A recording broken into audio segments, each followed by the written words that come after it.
वो जजीरा जहाँ वक्त रुक गया था। समंदर की नीली लहरों के दरमियान एक छोटी सी कश्ती तीर रही थी। इस कश्ती में 11 साला ज़ियान और इसके मुहिम जो अंकल जफर सवार थे। वो एक ऐसे जजीरे की तलाश में थे जिसका जिक्र पुरानी कहानियों में खामोश जजीरा के नाम से मिलता था। चारों तरफ घनी धुंध छाई हुई थी और खामोशी इतनी कि सिर्फ पानी की सरसराहट सुनाई दे रही थी।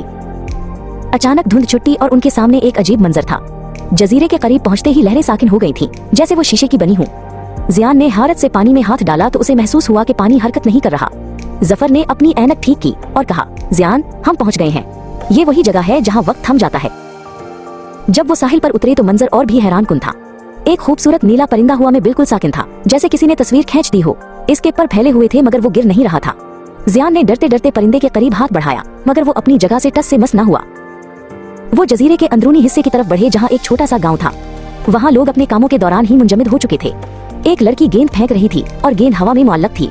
जफर ने एक दुकान के बाहर पड़े अखबार को देखा जिसकी तारीख कई साल पुरानी थी मगर वो बिल्कुल नया लग रहा था। गांव के ऐन वस्त में एक बहुत बड़ा पथरीला क्लॉक टावर था। इस घड़ी की सुइयां 12 बजे पर रुकी हुई थीं। जफर ने गौर से देखकर कहा, ज़ियान, अगर हमने इस घड़ी को दोबारा ना चलाया तो ये लोग हमेशा के लिए इसी तरह कैद रहेंगे।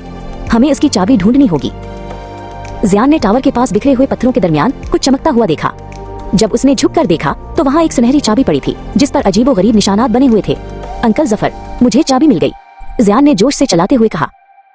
वो दोनों टावर के अंदर दाखिल हुए जहाँ सीढ़ियाँ ऊपर की तरफ जा रही थीं। ऊपर पहुंचकर उन्होंने देखा कि चाबी लगाने का सुराख बहुत ऊंचाई पर था। ज़ियान ने चाबी को दोनों हाथों से मजबूती से पकड़ा मगर उसका हाथ सुराख तक नहीं पहुंच रहा था।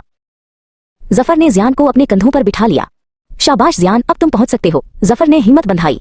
ज़ियान ने एहतियात से चाबी को सुराख में डाला और उसे घुमाने की कोशिश की। चाबी घूमते ही एक भारी गिड़गिड़ाहट की आवाज पूरे टावर में गूंजने लगी। जैसे ही घड़ी की सुई ने 1 सेकंड आगे हरकत की, पूरे जजीरे में जिंदगी दौड़ गई। परिंदा उड़ने लगा, समंदर की लहरें शोर मचाने लगीं और गांव के लोग बातें करने लगे। ज़ियान ने देखा कि क्लॉक टावर के बड़े गेयर सुनहरी रोशनी से चमकने लगे हैं। जब वो अपनी कश्ती की तरफ वापस लौटे तो जजीरा धीरे धीरे दोबारा धुंध में छुपने लगा। ज़ियान और जफर खुश थे कि उन्होंने एक थमे हुए वक्त को दोबारा जिंदगी दी थी। ज़ियान ने मुड़कर देखा, अब वो जजीरा एक आम मगर खूबसूरत जगह बन चुका था जहां वक्त का सफर फिर से शुरू हो गया था। Subscribe to my channel.